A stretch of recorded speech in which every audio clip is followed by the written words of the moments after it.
प्रेम के भाव से गाने लगे हैं। अंदोल के दानों में पीर का देखे दरिद्र गंवाने लगे हैं, देखे दरिद्र गंवाने लगे हैं, देखे दरिद्र गंवाने लगे हैं। एक एक मुट्ठी में एक एक लोग, एक एक मुट्ठी में एक एक लोग सुदामा के भागों में जाने लगे हैं। ब्रह्मनाथ की देखी उतारता तीनों भवन धराने लगे हैं, तीनों भवन धराने लगे हैं, वो तीनों भवन धराने लगे हैं। पहली मुट्ठी नीचे ही शामों ने स्वर्ग सुदामा के नामों किया है, स्वर्ग सुदामा के नाम किया है, अरे स्वर्ग सुदामा के नाम किया है। दूसरी मुट्ठी में तीनों लोक का, अरे दूसरी मुट्ठी में पृथ्वी लोक का वैभव विश्व का सौंप दिया है, वैभव विश्व का सौंप दिया है, सब वैभव विश्व का सौंप दिया है। तीसरी मुट्ठी में रहने लगे, वो तीसरी मुट्ठी में देने लगे वैकुंठ, वैकुंठ जो लक्ष्मी ने रोक लिया है। तीसरी मुट्ठी जो खाई, खाने नहीं दी, रुक्मणी ने हाथ पकड़ लिया और क्या बोली, रुको ये नहीं खाओगे आप, दान कर रहे हो अच्छी बात है। रुक्मणी कहती है दान करना अच्छी बात है, हर पत्नी को समझदार होना चाहिए कि पति जब तक सीधा चले तब तक ना बोले, और पति कुछ हद से आगे निकल जाए उसी समय पत्नी को रोक देना चाहिए। अब गड़बड़ कर रहे हो, अब बात नहीं बनेगी। पत्नी का धर्म है, वो धर्म पत्नी है भाई, वो धर्म पत्नी है, उसका हक है। जब रुक्मणी ने देखा कि हद से आगे दानी बढ़ गए, दो लोग को दे दिए, इस ब्राह्मण को 2 मुट्ठी चावल में एक रह गया है, उसको भी देने लग रहे हैं। अरे हम कहाँ जाएंगे, रुक्मणी बोली, बच्चे कहाँ जाएंगे मेरे, ये तो भिखारी बनाएंगे। तो समझदार रुक्मणी ने उसी समय द्वारकाधीश का हाथ पकड़ लिया और क्या बोली, तीसरी मुट्ठी में देने लगे, वो तीसरी मुट्ठी में देने लगे वैकुंठ जो लक्ष्मी ने रोक लिया है। और क्या बोली, अपना घर भी दानों में देता, ये अपना निवास भी दानों में देता। कैसा दानी ये मेरा पिया है, कैसा दानी ये मेरा पिया है, कैसा दानी ये मेरा पिया है। अपना निवास भी दानों में देता, कैसा दानी ये मेरा पिया है, कैसा दानी ये मेरा पिया है, कैसा दानी ये मेरा पिया है। क्या बोली रुक्मणी, क्या बोली, दानी बनो, ऐसे मत बनो कि बच्चे भूखे मर जाएं। दान वो करो जिस दान देने में दुख न हो, वो दान है, दान है। ठीक है आपने 2 लोग दे दिए, हमने कुछ नहीं बोला, रुक्मणी बोली, पर अपना घर जहां हम रह रहे हैं, घर दान कर रहे हो, हम कहाँ जाएंगे, बच्चे कहाँ जाएंगे बताओ, वैकुंठ भी दे रहे उसको, इस ब्राह्मण को, 2 लोग कम है क्या। अरे ये बोले, अरे बाबरी तेरे आनंद में विघ्न डाल दिया, कितना रस आ रहा था। अरे तुम्हें तो रस आ रहे हो, हम तो बेरस हो जाते। रुक्मणी बोली, तुम्हें तो रस आ रहे हो, हमारे रस को कहा हो तो हमारे बच्चे भूखे मरते। तूने आनंद में विघ्न डाल दिया। भगवान क्या बोले, अरे बाबू ये दुनिया क्या कहेगी, दुनिया तूने मेरा हाथ रोक लिया, दुनिया क्या कहेगी। अरे ये भगवान का मित्र है सुदामा, भगवान का देखो भूखा मर रहा है। अरे लोगों का विश्वास उठ जाएगा मुझसे, कोई मुझसे मेरी भक्ति नहीं करेगा, मुझसे कोई प्यार नहीं करेगा, कहेंगे इससे जो भी मिलेगा ना, इससे जो भी प्यार करेगा ये उसको भिखारी बना देगा। बोलो राधे राधे। भिखारी, अरे कलंक छुड़ा देता। आज मैं लोगों का कलंक जो दुनिया कहती है ना, उसका मित्र होकर के भूखा मर रहा है, आज मैं इतना देता कि दुनिया वालों को पता लग जाता मैं कैसा हूँ। बोलो राधे राधे।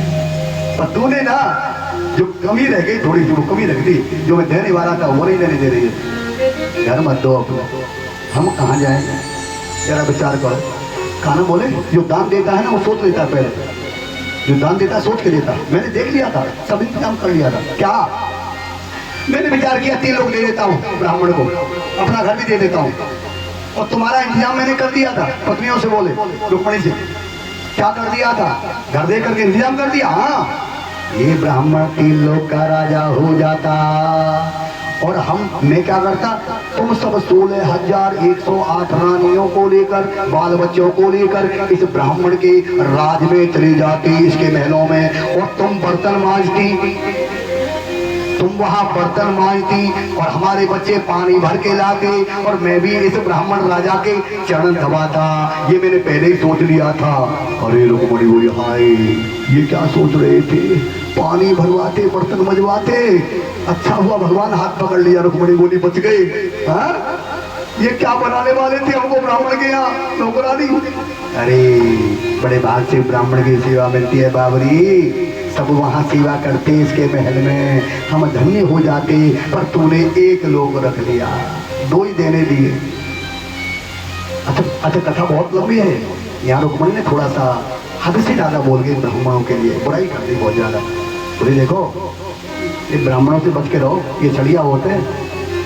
अब देखो कैसी बातें होती है दोनों में, पति पत्नी में। एक ब्राह्मण का भक्त है, भक्त वो भी थी, लेकिन बुद्धि उसकी बिगड़ गई और क्या कहने लगी, बच के रहो इन ब्राह्मणों से, ये बहुत थकपटी होते हैं, ये पहले मीठी मीठी बात करते हैं यजमान से, मीठी मीठी, और जब उससे ले लेते हैं ना ये ब्राह्मण और लेके चले जाते हैं, फिर मुड़ के नहीं देते। बहुत छलिया है ब्राह्मण लोग। और देखो क्या कह रही है, एक ब्राह्मण हुआ था जिसका नाम था भृगु ऋषि।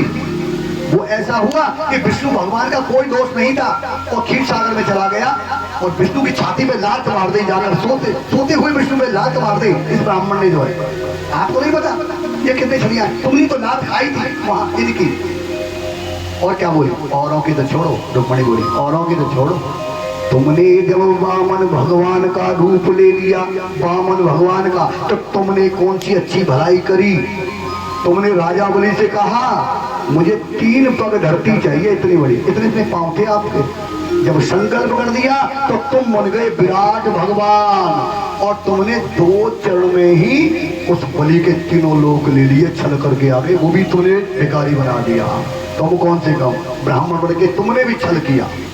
बात तो सब सही कह रही है, पर भगवान को अच्छी नहीं लग रही है, प्रमाण भी दे रही है।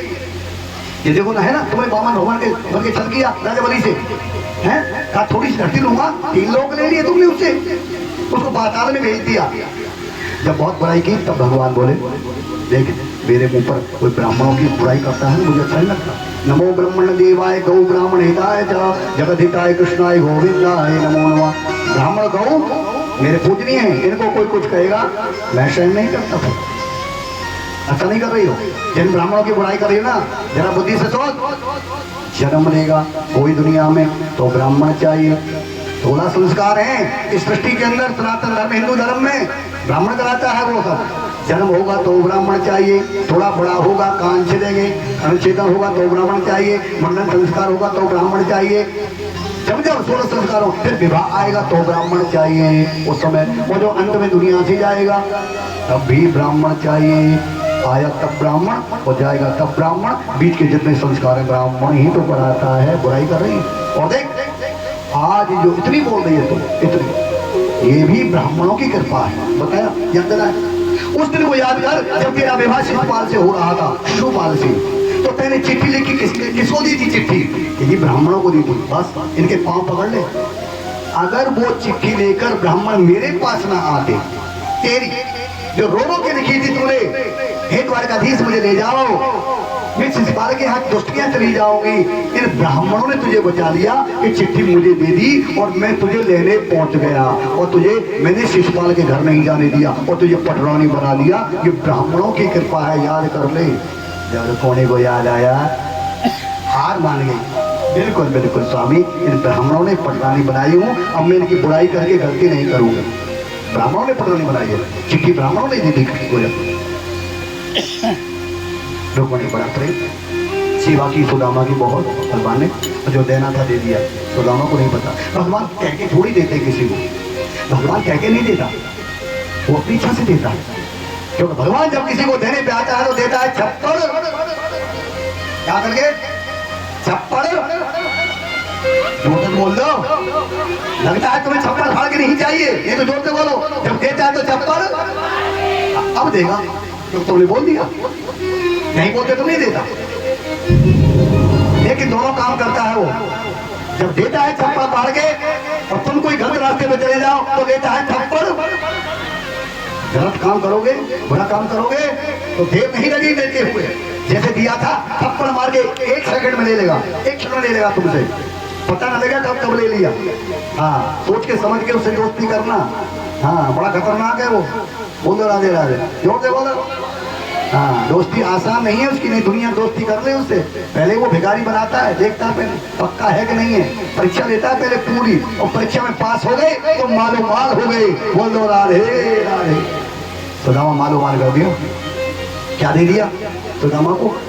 सुदामा पूरी सोने की, और द्वारका से भी ज्यादा सोना लगा हुआ है उसमें, उससे भी ज्यादा सुंदर है, दे दी।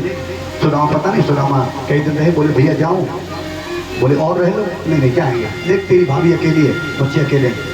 तो कृष्ण बोले जाने लगे ना, तो कृष्ण बोले सुदामा जी यहाँ का एक नियम है, आपने जो वस्त्र पहने हैं, आपको जो मैंने वस्त्र पहना है ये राजसी वस्त्र है राजाओं के, इनको उतार दो।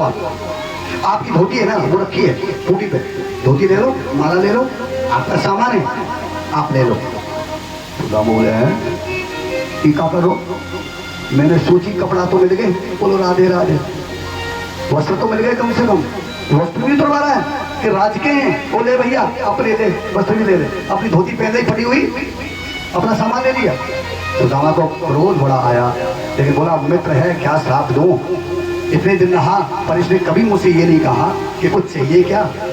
भगवान ने चुपचाप देते हैं ना, सुदामा को पता नहीं क्या दे दिया, देने लेने की बात नहीं करता कभी कि कछु चाहिए कि ना चाहिए, सेवा करता है, खूब मिठाइयाँ खवाता है, 56 लोग खवाता है, अरे जो चाहिए वो तो नहीं दे रहा है। कोई बात नहीं, एक वस्त्र रखो अपने। तो सुदामा जाते जाते बोलते हैं, क्या बोलते हैं, मित्र है श्राप नहीं दूंगा लेकिन कहूँगा जैसा आया था वैसा जा रहा हूँ। क्या करा, बालापन के मित्र हो कहा दो में श्राप, बचपन के मित्र हो मेरे, लेकिन कहूंगा कि जैसा तूने मेरे संग किया, जैसा तूने मेरे संग किया तो वैसो ही भइयो आप, तूने जैसा मेरे साथ किया भगवान तेरे साथ भी वैसा ही कर दे। और कृष्ण ने क्या किया था सुदामा के साथ, इतनी संपत्ति सोने की सुदामा पूरी दी थी अभी अभी बना करके, और सुदामा क्या कहता है भगवान तेरे साथ भी ऐसा ही कर दे। इतने खुश हुए ठाकुर जी, अरे वाह अभी अभी सोने की सुदामा पूरी बनाई और इसने इतना ही धन लौटा दिया, गुस्सा में ही सही लेकिन उतना ही मुझे वापस कर दिया कि जैसा तूने मेरे संग किया वैसो ही पहियो आप, भगवान तुझे भी ऐसा ही दे। हा वापस कर दिया ब्राह्मण देवता ने उतना ही धन भगवान श्री कृष्ण को। ये गुस्सा में कहा था लेकिन आशीर्वाद लग गया कृष्ण के लिए। सुदामा पहुंचे अपने घर, वहाँ कोठिया नहीं है, सोने की सुदामा पर, ये बहुत अच्छी। भैया कौन सा नगर है, अब वहाँ पूछ रहे मेरी कुटिया कहाँ गई, यहाँ तो कोई कुटिया नहीं है। मंत्री बोले, मंत्री खड़े हैं, कोई राजा है, हाजी राजा है, क्या नाम है, बोलो श्री श्री सुदामा जी महाराज की। महाराज हो गया, बोले महाराज है सुदामा, वो तो फटी धोती में खड़े, क्या कोई रानी है, हाजी रानी है, श्री श्री सुशीला महारानी की। अरे सुशीला तो मेरी पत्नी है, सुदामा बोले, वो भैया बुला के लाओ अंदर से। ये सब क्या हो गया, सुशीला आई महारानी बन गई है, साथ सहेली संग में चल रही है, आरती की थाली है, घूमट करके आती है और अपने पति के जब पाँव छूती है तो कहती अरे भैया कौन हो तुम, अरे कोई रानी हो, हटो तुम पीछे। रानी मैं तुम्हारी हूँ, सुशीला बोली, अरे घूमट तो उठाओ, तो देखा तो सुशीला। सुदामा बोले अरे कृष्ण ये क्या कर दिया तू, इतना थोड़ी मांगा था, इतनी संपत्ति कौन संभालेगा। सुदामा खुशी नहीं हुआ, इतनी संपत्ति पाकर सुदामा दुखी हुआ और कृष्ण से बोला है श्याम तेरी अपार माया, ये क्या कर दिया, और दे करके संपत्ति तूने विपत्ति ही में डाला। अब सुदामा कहते हैं असली विपत्ति अब आएगी मेरे ऊपर, जो असली विपत्ति है ना वो अब शुरू होगी। है श्याम तेरी अपार माया, देकर संपत्ति तूने विपत्ति ही में डाला। अब जो भी सुनेगा यही कहेगा कि माया पे बैठा है साहब काला, काला नाग बना दिया, इतना सोना और ये महल, ये सुदामापुरी कैसे संभालूंगा, भजन कैसे करूंगा अब तेरा, तूने बड़ा बुरा कर दिया मेरे साथ। बताइए भजन में बिगड़ आ गया, राजा बना दिया। और राजा जो बनता है ना, शास्त्र कहते हैं तपस्या करके राजा बनता है कोई, तपेश्वरी सो राजेश्वरी, और राजेश्वरी सो नरकेश्वरी, राजा को नरक में जाना ही पड़ेगा, ये भी लिखा हुआ है। राजा से अगर जरा सी गलती हो गई कोई, और होगी, जरा सी भी हो गई, उसके बदले उसे नरक मिलेगा। जैसे किसी निर्दोषी को फांसी हो गई, निर्दोषी को दंड दे दिया राजा ने, फिर ना बची, फिर तो नरक मिलेगा, ये लिखा हुआ है। आइए अब कथा भगवान कृष्ण की कि कैसे गए, धरती से कृष्ण कैसे गए और कैसे ये कलयुग आ गया, ये सब क्या हुआ। सुखदेव कहते हैं, हे राजा परीक्षित, अब सुन, कृष्ण जब यहां से गए तो कैसे गए। भगवान ने देखा कि मेरे जो बच्चे हैं, मेरे पुत्र पौत्र इतने बलवान हो गए, अगर मैं इनको छोड़ के चला गया, क्योंकि मेरी कृष्ण लीला पूरी होने वाली है, जितने दिन के लिए आया था वो समय पूरा हो गया, भगवान जाएंगे यहाँ से, लेकिन क्या करेंगे, पहले किस लिए आए थे वो काम भी करके जाएंगे।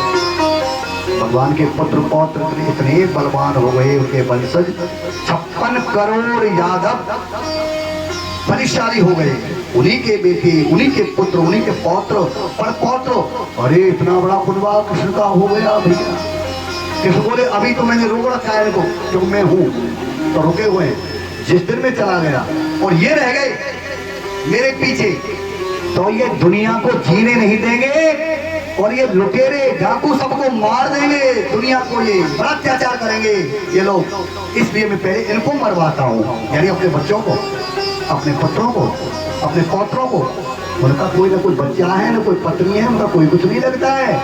वो भक्तों से प्यार करते हैं, धरती से प्यार करते हैं, पाप को मिटाते हैं, उनका किसी से नाता नहीं है। कल कथा में सुना होगा आपने, ना माता ना पिता तस्य, भागवत कहती है, ना माता ना पिता तस्य, ना भार्या ना सुता दया, आत्मीयो ना पश्यापि, ना देहो जन्म एव च। वो केवल एक रस है, भक्तों का भला करना, दुष्टों का संहार करना, धरती माँ का भार उतारना, ये काम करता है वो। और धरती पर भार बन गया कौन, 56 करोड़ यदुवंशी। एक महाभारत करा दिया, एक महाभारत तो करा चुके, लेकिन घर का महाभारत भी कराएंगे, घर में इनको भी मरवाएंगे। जाने से पहले भगवान ने प्रबंध कर दिया। जाने से पहले क्या किया, हाथ से मारूंगा तो मेरे बेटे, मेरे पुत्र हैं, मेरे पौत्र हैं, अपने हाथ से मारूंगा पाप लग जाएगा, क्योंकि मैं अवतार लेके आया हूँ, मनुष्य शरीर है मेरा, पाप लग जाएगा। और आया हूँ दुष्टों को मारने, मेरे ही बच्चे दुष्ट हो गए, पापी हो गए, कैसे छोड़ूंगा इनको, मैं नहीं मारूंगा, मरवा दूंगा। बोलो राधे राधे, मरवा दूंगा। कैसे है भगवान, करते नहीं करा देते हैं। इसे याद कर दिया, दुर्वासा ऋषि, ऋषियों को याद किया द्वारका के अंदर, हे मेरे ऋषियों, गौतम वशिष्ठ और दुर्वासा विशेष करके आप सब आओ। पिंडारक वन में द्वारका के पास उन ऋषियों ने आकर के कुटिया डाल दी, किसी की इच्छा से कुटिया डाली, वहां रहने लगे। और एक दिन कृष्ण के बेटे, कृष्ण के पौत्र, ये बच्चे उस कुटिया की तरफ निकल गए। कुटिया पर जाकर इनके मन में क्या आया, अरे सुना है दुर्वासा आया है, गौतम आए, वशिष्ठ आए, और ये सब होने वाली घटना बता देते हैं पहले ही, अब क्या होगा। एक काम करते हैं, जामवंती का बेटा, किसी की पत्नी जामवंती, उसका जो बेटा है बहुत सुंदर है, जामवंती के बेटे को, जिसका नाम है सांब, भागवत में लिखा है, सांब को साड़ी पहनाई, साड़ी पहना, बहुत सुंदर है वो, और थोड़े कपड़े लेकर के गर्भवती स्त्री का वेश दे दिया, गर्भवती का, और बाबा के आगे गए। दुर्वासा ऋषि, बाबा बाहर आओ कुटिया। बाबा बाहर आए, बोलो बच्चों, अरे तुम तो कृष्ण के बच्चे लगते हो, आज उनके ही बेटे, क्या पूछना चाहते हो। ये देखो, ये जो स्त्री है ना, इतना बता दो, इसके घर में पुत्र या पुत्री, ये पुत्र को जन्म देगी या पुत्री को जन्म देगी, आप तो प्रकाशदर्शी हो ना, बताओ। दुर्वासा ने कहा, जाओ संतों से हंसी ठिठोली मत करो, मैं क्षमा करता हूँ तुमको, क्यों कृष्ण के बच्चे हो, तुम जा सकते हो। बच्चे बोले नहीं, झूठ बोलते हो, आप कुछ नहीं जानते हो, आप ऐसे बोल दिया, प्रकाशदर्शी है तुम, ऐसा हो, इतना नहीं बता सकते इसके घर में पुत्र है या पुत्री। अरे ऐसे वचन कहे तो दुर्वासा तो क्रोधी है। अच्छा, कृष्ण के बच्चे समझ के मैं क्षमा कर रहा था, लेकिन दुष्टों, मैं तुम्हें श्राप देता हूं कि ये जो जनेगी, आहा, श्राप देते हैं यार, क्या श्राप दिया कि ये जिसको जनेगी, एक मूसल को, लोहे के मूसल को जन्म देगी, और वो लोहे का मूसल पूरे यदुवंश को मार देगा, विनाश कर देगा, ये मेरा श्राप है। ऐसा श्राप लगा, बच्चे घबरा गए, कपड़े खोले, वस्त्र खोले, देखा तो लोहे का मूसल निकल आया उन्होंने।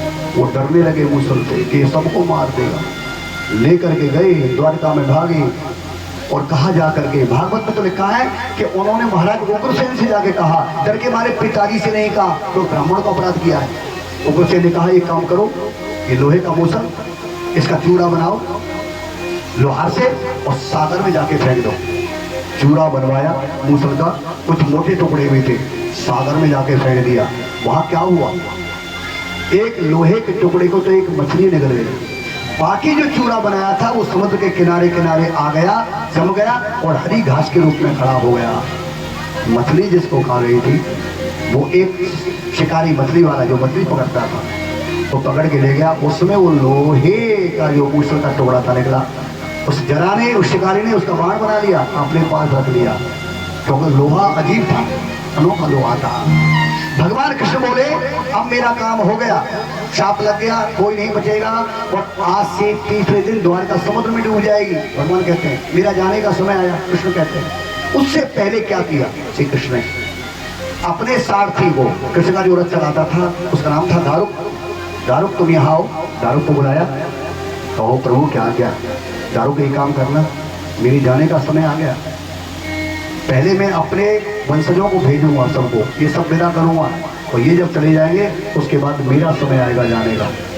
मेरे जाने के बाद यानी मरने के बाद अर्जुन बहुत रोएगा मेरे लिए, मेरा प्राण प्यारा मेरा अर्जुन इतना रोएगा वो, हे मेरे सारथी अर्जुन को समझाना, मेरे लिए रोए नहीं, हम एक साथ रहे अर्जुन और कृष्ण, वो बहुत रोएगा मेरे लिए, उसे समझाना रोए नहीं, मेरा एक काम कर दे मेरे वहां जाने के बाद, ये द्वारका डूब जाएगी आज से तीसरे दिन, उससे पहले अर्जुन यहाँ आ जाए और यहाँ की जो स्त्रियां हैं, छोटे बच्चे हैं, उनको हस्तिनापुर ले जाए, क्योंकि ये द्वारका समुद्र में डूबेगी और मैं उससे पहले जो मेरे बच्चे हैं बलवान सब यदुवंशियों को मैं सागर पे ले जा रहा हूँ।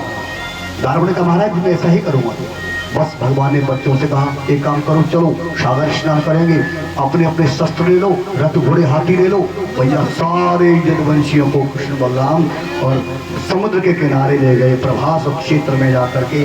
भागवत में लिखा है कृष्ण ने पहले क्या किया वहां जाकर के, पहले वहां भंडारे किए, ठाकुर जी ने खूब भंडारे किए, बहुत यज्ञ किया, भंडारे किए, क्योंकि जाने का समय आ गया। अच्छा भगवान ने ये बताया ऐसा करके कि मरने के बाद क्या पता कौन करेगा क्या नहीं करेगा, तो कुछ अच्छा काम पहले जीते जी कर देना चाहिए अपने सामने। अच्छा काम भंडारे यज्ञ है, अब मरने वाला तो देख नहीं पाएगा पीछे कोई क्या कर रहा है, कोई यज्ञ लुटाओ कुछ लुटाओ, अच्छे काम कुछ आगे करो ना अपने आगे। कृष्ण ने अपने सामने ब्राह्मणों को भोजन कराए, यज्ञ किए, मरने से पहले सबको आनंद कर दिया अपने हाथों से, सागर के किनारे बड़ा पुण्य किया कृष्ण ने जाने से पहले। बच्चे समुद्र में नहाने लगे और उधर अर्जुन ले गया, रोया तो बहुत, पर वहां से द्वारका से स्त्रियों को बच्चों को ले गया। वंश नहीं मिटाते ठाकुर जी, अपना वंश मिटाते नहीं, बहादुरों को वीरों को ले गए और सागर में जाकर जब नहाए तब तो आंखों में खारा पानी मारने लगे, युद्ध हो गया सागर के अंदर और शस्त्र निकाले और आपस में भाई भाई लड़के सागर में मरने लगे यदुवंशी। बलराम बोले कृष्ण क्या करा रहे हो, बच्चे मर रहे हैं सागर में, एक दूसरे को काट रहे हैं, मार रहे हैं, रोको ना इनको। कृष्ण बोले अब नहीं रुकेंगे, बदलाव भैया आप समझो समय हमारा हो चुका है, ये भी जाएंगे और इनके बाद हम भी जाएंगे, समझ लो कि कृष्ण लीला पूरी हो गई। बलभद्र समझ गए, अवतार पूरा हुआ, कृष्ण का इशारा समझ लिया, दोनों भैयाओं के सामने देखते देखते सब यदुवंशी मरने लगे, शस्त्र टूट गए, हथियार नहीं रहा, तो वो लोहे के मूसल के चूरे से बनी जो घास थी उसको उखाड़ते किनारे से, जो तलवार जैसे पत्ते हैं वो जैसे ही छूती है किसी को मारते हैं वही मर जाता है, इस स्पर्श करते ही मार देती है वो घास, उखाड़ा और ऐसे मारी वो मर गया, तो शाप लगा हुआ है ये मूसल मारेगा सबको। उस घास को उखाड़ उखाड़ करके जिसके पत्ते तलवार जैसे थे जिसको मारे वही मर जाए। सागर में सब यदुवंशी भगवान के आगे जो करना चाहते थे कर दिया, सब मर गए। बलराम जी बोले ठाकुर जी आज्ञा लो, मेरा भी समय हो गया। बलभद्र उसी समय शेष अवतार थे, शेष का रूप लिया, सागर में प्रवेश कर गए, बलभद्र भी चले गए, रह गए कृष्णा, कृष्ण रह गए। ब्रह्मा जी आए प्रभु चलो, कितने दिन हो गए, आप तो लीला पूरी हो गई, अपने धाम में चलो। कहा नहीं, अभी एक काम और है। क्या? सब तो चले गए कि अभी एक कर्जा रह गया है ब्रह्मा जी, जरा मैं कर्जा चुका के आऊंगा। वो कर्जा लेके नहीं जाना चाहिए किसी का, भगवान कहते हैं कर्जा लेके नहीं जाए। कर्जा आपके ऊपर? हाँ कर्जा, आप जाओ मैं आ रहा हूँ। संध्या का समय, संध्या का अंधेरा होने लगा। उसी जगह समुद्र किनारे पीपल का पेड़ है। भगवान कृष्ण अपने जीवन की लीला पूरी करते हुए थक गए हों, ऐसा लगता है बहुत थक गए। पीठ को पीपल से लगाया कृष्ण ने, दाहिने पांव को बाएं पांव पर रखा, आसन मारा प्रेम से थोड़ा सा आराम करने के लिए। उसी समय रात में उसी जरा नाम के व्याध ने जो लोहा लगाया था बाण में और धनुष बाण लेकर के हिरण मारने के लिए और उसी तरफ चला आया। वृक्ष के नीचे, पीपल के नीचे क्या देखा कि एक भगवान के पांव में क्या चमक रहा था? पद्म का, कमल का निशान चमक रहा था जो भगवान के चरण में था। लगता था बिल्कुल कोई हिरण की आंख लगती थी देखने में। जरा नाम के व्याध ने देखा हिरण सो रहा है, इसकी आंख चमक रही है लेकिन पद्म चमक रहा था, पद्म का निशान। उसने खींच करके उसी लोहे का बना हुआ बाण और कृष्ण के उसी पद्म पर मार दिया, आंख समझ के हिरण की। वही जाके लगा क्योंकि शाप का लोहा है। जैसे ही लगा कृष्ण की चीख निकल गई, मार दिया। अरे बोला ये तो हिरण नहीं है, अरे ये किसको मार दिया मैंने? दौड़ा दौड़ा जरा नाम का व्याध गया तो देखा द्वारिकाधीश कृष्ण चरण पकड़ लिए और पहलिया वो रोने लगा व्याध। अरे प्रभु मैंने बड़ा अपराध किया, मैंने धोखे से बाण मार दिया आपको। तूने कुछ नहीं किया, ये मेरे कर्म का फल है। आपको क्या? मैंने तुझे मारा था? कृष्ण कहते हैं मैंने तुझे ऐसे ही तो मारा था। अरे नहीं प्रभु मैं जिंदा हूँ, मैं कहाँ मर गया? अरे तुझे इस जन्म की याद है लेकिन मैं जन्म जन्म की याद रखता हूँ और जन्म जन्म का फल देता हूँ और जन्म जन्म का फल मुझे भी भुगतना पड़ेगा। कौन सा जन्म? इससे पहले मेरा राम अवतार था। कृष्ण बोले राम के रूप में मैं आया था और मैंने तुझे मारा था। कहाँ? तुम सुग्रीव के बड़े भाई बाली थे, तुम सुग्रीव के बड़े भाई बाली थे और मैं राम था।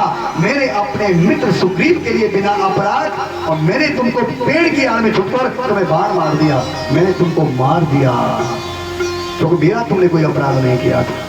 तो उसी के बदले आज तुमने मुझे मार दिया। भैया तेरा हिसाब मैंने बराबर कर दिया, अब मैं सुख से जाऊंगा। वो रोता रह गया और भगवान उसी बाण के लगने से परम धाम को गई। एक कथा तो ये जानिए, एक कथा और ये भगवान कैसे गए। भगवान जब जाने लगे, दूसरी कथा, भगवान जब जाने लगे ये भी भागवत की है, तो उद्धव रोते रोते आ गए। हे मेरे सरकार, हे मेरे सखा, मुझे छोड़ के कहाँ जा रहे हो? उद्धव रोने लगे, तुम कहाँ जा रहे हो? मैं कैसे रहूंगा? भक्त कैसे रहेंगे? भगवान ने समझाया। भागवत के 11वें स्कंद में उद्धव गीता है, याद रखना, उसका नाम है उद्धव गीता, जो इस समय उद्धव से भगवान श्री कृष्ण ने कहा है। और श्लोक है 1030 श्लोक। महाभारत पुराण की भगवत गीता में तो 700 श्लोक हैं, केवल 700, लेकिन भागवत की गीता में 11वें स्कंद में जिसे कहते हैं उद्धव गीता, उसमें 1030 श्लोक हैं जो कृष्ण ने बोले उसी गीता की तरह और उद्धव को सुनाया। वहां कृष्ण को सुनाया, यहाँ उद्धव को सुनाया। ये उद्धव गीता भी बड़ी महान है भागवत के अंदर। जो जानते हैं वो जानते हैं, बिल्कुल सब वैसे ही बोला है जैसे अर्जुन से बोला और ऐसी ही बातें सब बोली है कि वहां गीता में कही है। इसलिए इसका नाम उद्धव गीता सुनाई था। उद्धव को सब चीज बताई थी। उद्धव बोले नहीं प्रभु, आपके जाने के बाद कोई भक्त कैसे रहेगा? तो क्या बोले, कहाँ जा रहा हूँ? अरे उद्धव, कलयुग के लिए, कलयुग के जीवों के लिए मैं कहीं नहीं जा रहा हूँ, सबका मैं प्रबंध करके जाऊंगा कलयुग वाले भक्तों के लिए। क्या करोगे प्रभु? उसी समय भगवान ने श्रीमद् भागवत को प्रकट कर दिया। बोलो श्रीमद् भागवत भगवान की। भागवत को प्रकट कर दिया। देख उद्धव, ये केवल भागवत नहीं है, ये मेरा स्वरूप है, मेरा, मुझमें से निकली है। तेनेयम भांगमय मूर्ति हनुमत कहती है, प्रत्यक्ष वर्धता हरि, पठनात् श्रवणात् दर्शनात् पाठनात् पापनाशनी। ये दर्शनात् पापनाशनी श्रीमद् भागवत है। इसका पठन करने से, इसको सुनने से इसे प्यार करने से, इसका दर्शन करने से मेरा दर्शन होगा उसी कलयुग के अंदर, क्योंकि मैं कलयुग में कहीं नहीं मिलूंगा, लेकिन भागवत में बैठा जरूर मिलूंगा। बोलो राधे राधे। तभी तो इतना आनंद आता है भागवत में, तभी इतना आनंद आता है। देखिए राम कथा होती है तो हनुमान आते हैं सबसे पहले सुनने के लिए, सब जानते हैं, लेकिन भागवत का कोई नहीं जानता ये कौन सा भगवान है, कौन है वो भक्त जो सबसे पहले सुनने आता है। ये बात ब्रह्मा ने कृष्ण से कही, एक आना ये भी तो बता दो कि भागवत होती है तो वहां कौन आता है पहले? रामायण में हनुमान आते हैं राम कथा में, यहाँ कौन आता है आपकी भागवत? तो कृष्ण ने ब्रह्मा को कहा है कि ब्रह्मा सुनो, यत्र यत्र चतुर्वक्त श्रीमद् भागवतम भवेत गच्छामि तत्र तत्रोहम गौर्यथा सुतवत सदा।